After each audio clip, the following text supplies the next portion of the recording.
You're listening to the Perth Property Show, Australia's only weekly property podcast by West Australian experts for West Australian listeners. Catch your latest episode every Monday at 7 a.m. Good morning, everyone. Welcome to the Perth Property Show. My name's Trent Fleskens, your host as always. And as promised, we are speaking JDAP and SAT this week with my favourite planner. It's Bianca Sandri from Urbanista. Trent, thank you for having me. Hey, thanks for coming in. No worries. Bit of a interesting topic, really. It's sort of creme de la creme when it comes to planning. This is where the real gladiators battle it out, isn't it? This is true. And this is where true warriors are made. This is where true names are made. Very true. You made yourself a name recently with the City of Nedlands on a big one. That was on a development panel, wasn't it? Yeah, that's correct. That was the Chellingworth Porsche site and the bike store next door. 97 to 105 Stirling Highway. If you haven't seen it, you probably should read the news a bit more. But yes, that was a JDAP application that ultimately got approved. There were some people who were pretty unhappy with you. Yeah, there are a few people who aren't happy with me about that, but that's okay. The framework's there in order to support it, and it got approved. What an achievement, really. I mean, this is the sort of stuff that people would be working on for decades to be a part of an approval like this. And so early in your career, it's pretty impressive, mate, to have what will be a landmark development that you got through.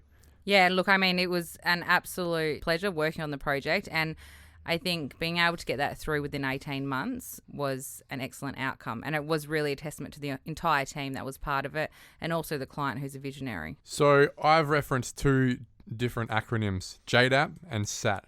They're different things, aren't they? Can you give us a quick comparison? Okay, so the Joint Development Assessment Panel, which is JDAP, they are a determining body of applications. So if you put it in perspective of, you normally go through local government. If the officers in local government can't determine something, it goes to a council meeting. What the JDAP do is replace that decision-making process from the local government. So you lodge the application with the local government as per usual, you go through the RFI process, you go through the consultation process, and then the officers will prepare a report for the JDAP to determine. Just like they would prepare for the council, but Correct. It's not going to council. And why generally do we not want it to go to council? Why would we want it to go to JDAP? So JDAP was established on the premise that councils were potentially too political, potentially didn't have the nous in order to determine larger applications.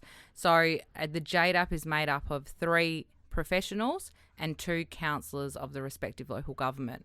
It's weighted that way in order for the professional opinion, I guess, shines through, but it also has a balance with the 2 councillors to understand the local context and the community concerns as well. What professionals would these be? Planners, architects? They can vary, but principally they're town planners, experienced town planners, architects, landscape architects, engineers.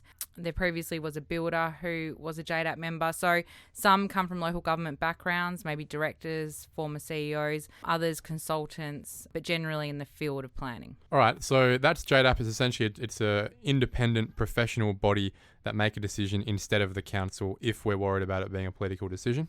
Yep. And we'll talk about soon how you qualify to elect for that. Mm-hmm. What's SAT? SAT is the State Administrative Tribunal. You only utilise the tribunal, which is what we refer to it to, or SAT, if your application is refused. So it can be refused by the West Australian Planning Commission if it's a subdivision, by a local government, a DA, or by JDAP as a Joint Development Assessment Panel application. So it's like the High Court for planning.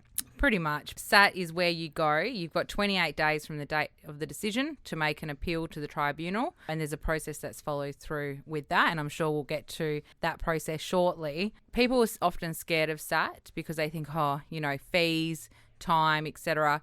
But if it's something that we believe can be negotiated, there is a process in the tribunal for mediation, and that's always a great outcome. But SAT is there essentially for clients to be able to pursue if they're aggrieved with a decision, or even if there is a condition on an approval that they're not happy with. Are the people that sit on JDAP the same people that sit on SAT? How are they different? Okay, so the SAT is an arm of the judicial system in Western Australia, so they're independently appointed members. So they do not have any affiliation outside of the tribunal. They're not allowed to. They have to be completely independent. But we do currently have 4 tribunal members that operate in the planning space at the moment. 2 were previously from local government, either directors or former CEOs. 1 who is a seasoned SAT member and has been there for quite some time, and the other is a planning lawyer. So with town planning matters, it's interesting. You don't ordinarily engage a lawyer unless there is an issue of law. The SAT process for town planning can fall to a town planner to operate within, because all the legislation for town planning is made by town planners, so why not use them to be able to argue the case? Okay, so the difference here in terms of the process of getting there is that JDAP, you can elect to go there as a replacement of council as your decision-making body at the end of the day for your development approval. SAT is where you go if you've been refused by that decision-making body, whether it's the council or JDAP or someone else. Correct. They're the last resort for you, essentially. Absolutely. Okay. Yeah, that's your last lifeline. Yeah, and we'll talk about that. All right, so let's get into more detail about JDAP. So can everyone apply to go through JDAP, especially if they're worried that their council is highly political and NIMBY and will probably not approve their application? What are the criteria? Sure. So if you've got a development application that is a value between $2 and $10 million, you can opt into JDAP. So you can utilise a JDAP route, but you also have to qualify in the fact that you have 10 multiple dwellings or group dwellings or more, or it's a commercial development or it's a mixed-use development. So for example, if you're proposing 4 apartments and 1 office, you qualify if you were $2 million construction costs. If you're doing just straight residential, you would need to be 10 apartments or 10 group dwellings with a construction cost of more than $2 million. So that's how you qualify to get there. And I'll preface that by saying that's for local governments outside the City of Perth. The City of Perth has an opt-in between $2 and $20 million, but the same parameters generally apply. If your development is more than $10 million outside of the City of Perth, then it's mandatory. You must go through JDAP. Okay, so is it one of those situations like when we think about with SAT where it's going to take us months and months and months? Is it one of those ones where you're dissuaded from going with JDAP, or do a lot of people actually specifically go to JDAP and get a great outcome and it's something that they would prefer? Look, my advice generally to clients is if we qualify for JDAP, we're going through JDAP. It's an additional cost up front because you have to pay a JDAP application fee. Is it nominal? Nominal, and it scales depending on the cost of the development. The reason why I prefer operating in the JDAP sphere is whilst local governments have a 90-day statutory time frame, as we know, they don't always meet that time frame. Whereas with the JDAP process, it is 90 days, and the only way to get additional time is by consent from the applicant. And the only time we would consent to that is if we were working towards a solution. Otherwise, we just take our chances and go through a JDAP meeting and to see what the determination will be.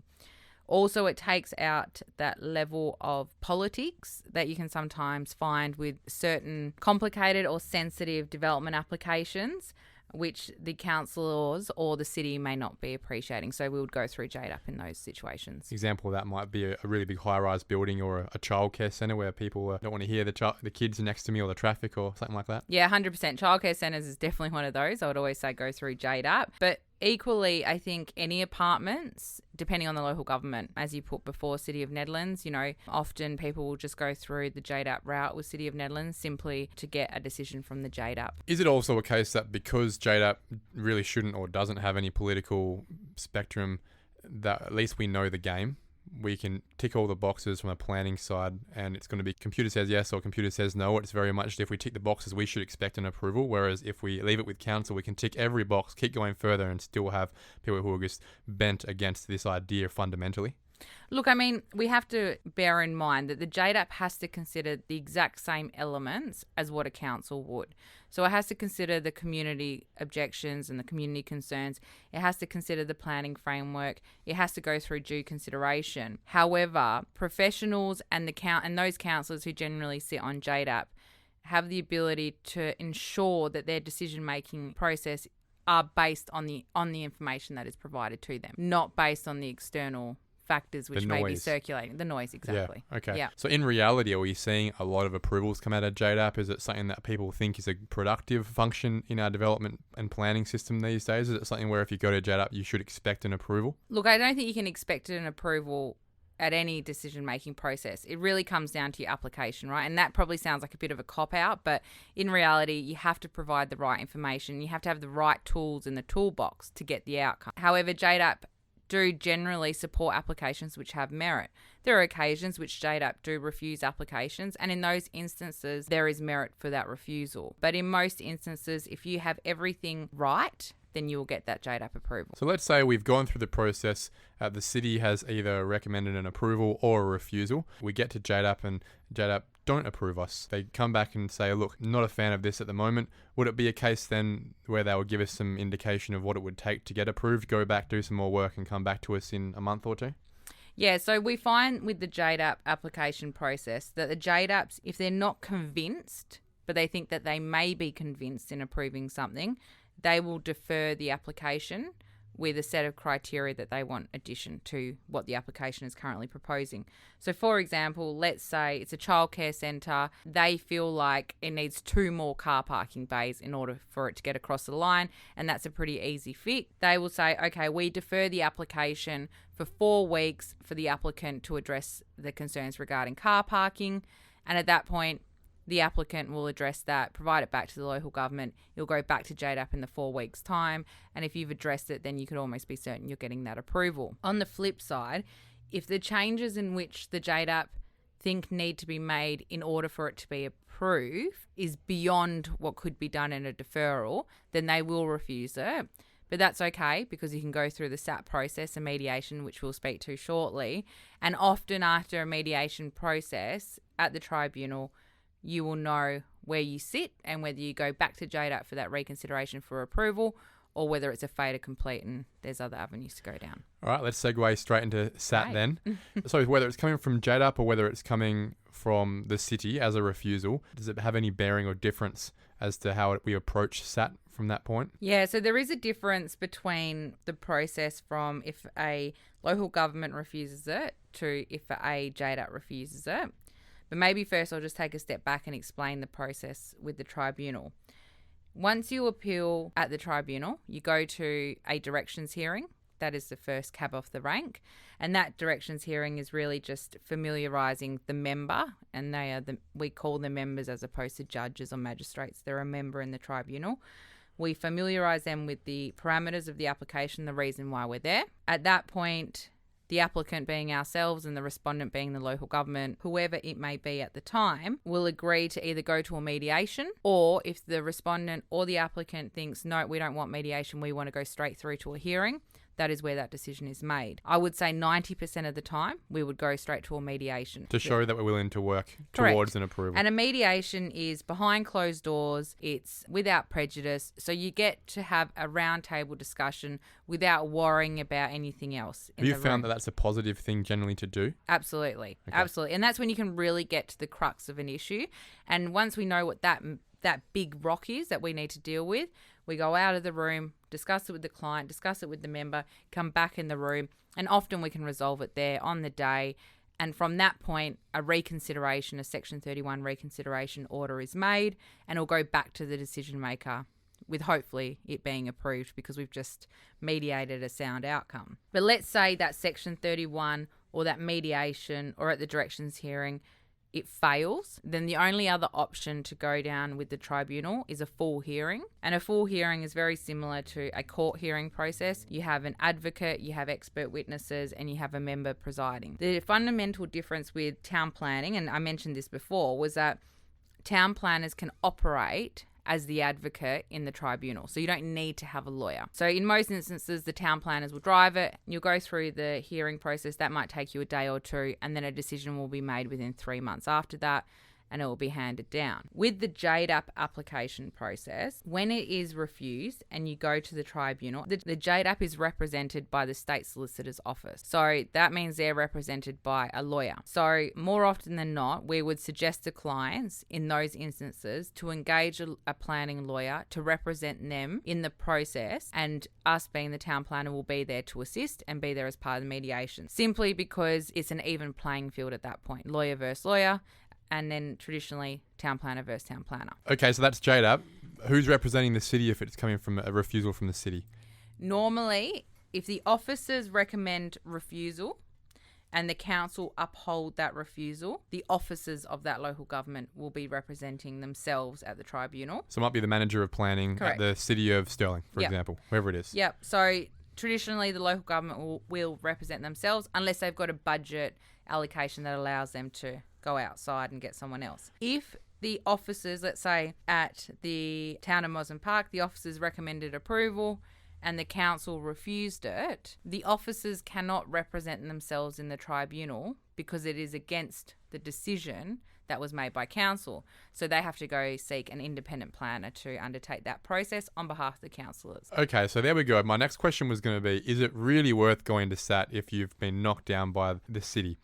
I guess there are two situations there, right? If the city planner has approved it or recommended approval and then the council's come back saying refusal, then you probably have a really good chance at SAT because it takes the politics out again. You can make that submission really based on a planning outcome, right? But if the city recommends refusal and the council recommends refusal, what will your hit rate be of getting an approval from SAT after all of this, given the fact that the city is probably working within the town planning laws? I guess I come back to whether you go down a mediation path or a hearing path. I would always know, no matter what the outcome is, what the officers have recommended or what the council has resolved to do, I would always encourage a client to go through mediation so we understand what the actual issue is. You're probably aware, and your listeners are probably aware, if a local government is not happy with an application, they will throw everything at it. And often we find with refusals, it will have 10 reasons for refusal, but really it only relates to one issue. And you won't know what that one issue is until we get into mediation. And often that one issue can be addressed. Such a shame, isn't it, that that it can become such a murky situation with the city operating with more emotion as a foundation of their refusal than anything else. It isn't really their role. Well, look, I mean, and we've said this before on the previous podcast, local governments are so diverse. They have to deal with so many different viewpoints, community, activist groups, councillors, the independent views, the legislation. There's everything that they have to consider as part of something. And if there's a crack in one of those, then unfortunately that's where the issues lie. Over the years, we've had a few applications for something as small as a XXX take 6, 7, 8 months with a couple of the hardest councils for us to work with, hardest cities, and I've mentioned them before. We've been goaded by some of the planning officers in there to say, why don't you send it to SAT? It might be quicker for you. Would you ever see a situation there where you would force a refusal after 90 days and then send it to SAT to essentially get rid of all the faff going on at the city so that we can move forward? Yeah, so one thing I didn't mention previously is that if an application has been in with a local government longer than the statutory time frame, so let's say you had an application that warranted a 90-day statutory time frame, within 28 days of that 90 days, you can actually appeal to the tribunal for what is called a deemed refusal. We have done that, and we will do that where we feel like we aren't getting the information we need from a local government to understand what the issues are. And in those situations, we found ourselves in a better position and often an approval as a result of it. But it's only rarely we'll go down that path. It's only if we've effectively been stonewalled, they put the bricks up, the mortar's in, I can't get through. Okay, well, let's go to the tribunal and figure out what's going on. Try and get the drawbridge down again to have a conversation. Yeah, exactly. Knock each brick out, one at a time. Yeah. So to keep rolling with this SAT theme, give us some examples of what type of applications you as a professional have taken to SAT with some confidence that you would get it over the line. And how did it go? So interestingly enough, sometimes I do cross over to the local government sphere, and I am actually employed by some local governments to represent them as an expert, and equally as a planning consultant, I represent my own clients in the tribunal. We deal with everything as small as a shed in a rear setback area. And we've had a few of those, or additions in a rear setback area where you need 6 metres, but we're proposing to go 3 metres in a very small area. Needless to say, we've had them approved. We've had boundary walls that have screening devices because both the neighbours agree to it, but the local government for some reason doesn't. We had that approved.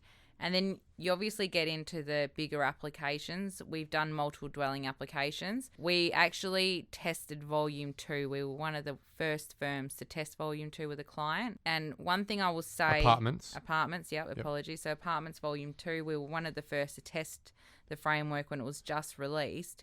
And that was just by coincidence. But the one thing with Volume 2 is that there are so many moving parts to it. And it is so subjective that you could be caught out on something that is not even an issue. So when you go into a hearing, there is an agreed set of issues between the parties, but effectively the entire application is up for grabs. So a member may find something else that they think is not right with the application versus what the respondent and the applicant have agreed to. So with apartment developments, I would proceed with caution through the tribunal, and I would ultimately like to seek an outcome through mediation before going to a hearing. But everything else, if it's black and white in terms of the merit, then most of the times you'll be successful in a hearing process. So if I've been refused my application based on either an apartment development or a smaller townhouse or unit development, I've been refused by the city, I want to take it to SAT, can I expect to get an approval having made no compromises, no changes along the way, and just rhino my way through this? Or is that a fairly unrealistic outlook to have? Yeah, I think that's a pretty unrealistic expectation. I think the tribunal's primary purpose is to find a negotiated solution. And through any negotiation, there has to be movement on the plans. I won't divulge all my tactics because I do know there's plenty of local government officers that listen to this podcast, which I've realised since the last podcast. But, there are ways to deal with that, and there's a progression in the amendments and how you show the local governments or the respondent in order to not compromise the development, but also meet halfway with the local government. Maybe halfway might not exactly be halfway. No comment. No comment. We'll leave it at that, Bianca. I very much appreciate your time, and really just to start getting people familiar with these two acronyms, SAT and JDAP. They sound, especially SAT, like a very scary thing for a lot of people, a last resort. No one really wants to be at court, right? And it's essentially a little court. So the more we can understand about this process, get familiar with it. It shouldn't be part of your plan, but it should, SAT at least, but it should certainly be one of your solutions if possible. And with JDAP, get used to it. The more you're developing, more complex your development's going to get. Hopefully you can qualify for JDAP and play with a bit more of a black and white rule book. Yeah, 100%. I completely agree with you. And look, whoever you use as a town planner will always try and get you an outcome as opposed to going through SAT. But if you have to go through SAT, trust your consultant or your lawyer and go through the mediation process, and hopefully you get the right result. Bianca Sandri, Urbanista, thanks a lot, mate. We'll have you in again soon. Thank you. Appreciate it, Trent. Thank you for listening to another episode of the Perth Property Show. If you've only just joined the conversation, you can catch up by heading over to our website, perthpropertyshow.com.au, subscribing to the podcast, or joining our Facebook page. Don't forget to tune in next Monday at 7 a.m. for more expert insights, local analysis, and suburb spotlights. Happy hunting!